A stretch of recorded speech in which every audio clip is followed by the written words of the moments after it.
Hi, Pit Buddies. Good morning, Pit Buddies. We are here in Erin's Teachers Camp. Bukod tanging sila lang ang bukas dito sa Baras Rizal. Yung lihim na batis sarado na.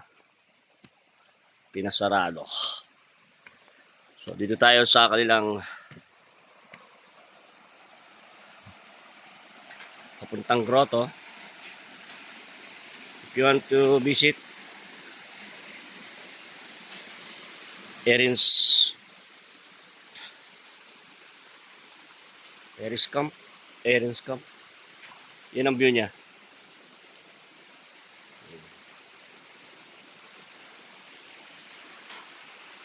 Ganda siya. Yan yung pool. Yan siya kaganda, mga Pit Buddies. Ito yung way na to. Papuntang grotto to. 200 step to, mga Pit Buddies.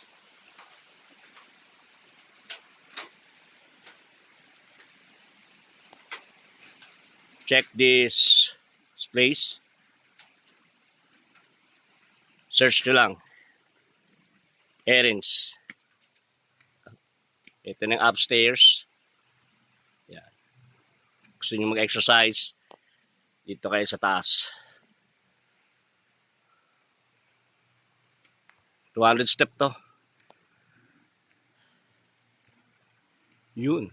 Hindi tayo akat, dito tayo sa bungad. Yan siya. See? Yan siya kaganda.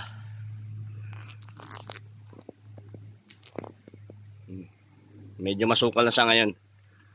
Last time na pumunta kami rito, hindi siya masukal. Pero ngayon, grabe. Tag-ulan kasi. So, yan siya. Yun yung pinakataas. Yan yung pool. Nililis yung pool ngayon. Ikot pa tayo mga Pit Buddies. Morning walk. Medyo makulimlim ang panahon.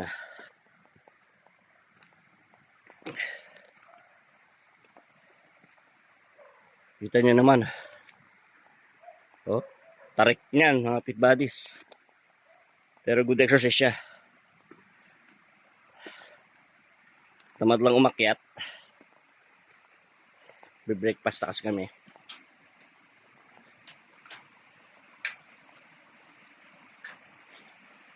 Yan, oh. First camp in 2026.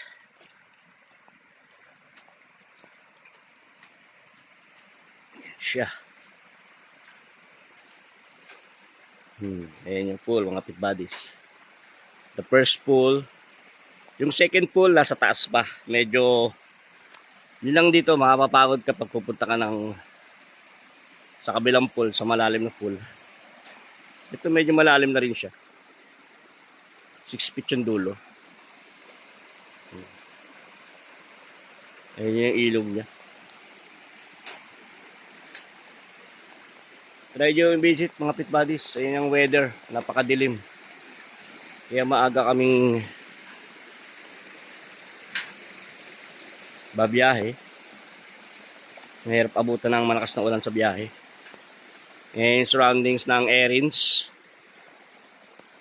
Ayan yung mga cottages niya. Ayan yung mga cottages.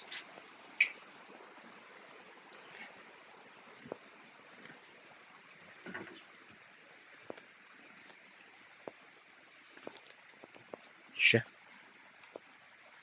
Ayan. Ayan yung facilities nila.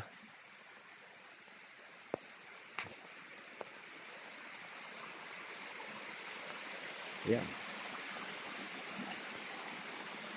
Yung mga cottages nila, hindi naman siya pricey. Sakto lang sa budget.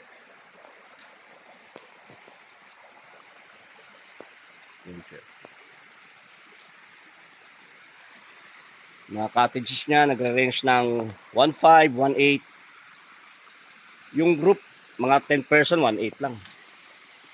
Maganda na siya.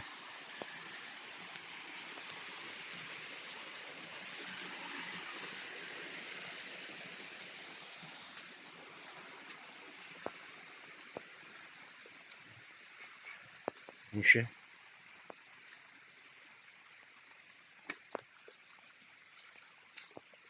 CR nila. Shower room. Yun. Hanggang doon pa yan sa taas, mga pit bodies. Yan. Ano pa yan? Check the place with bodies. Okay mga pit bodies, hanggang dito na lang. Mamaya, sa taas naman tayo. Sa baba pa lang ito mga pit.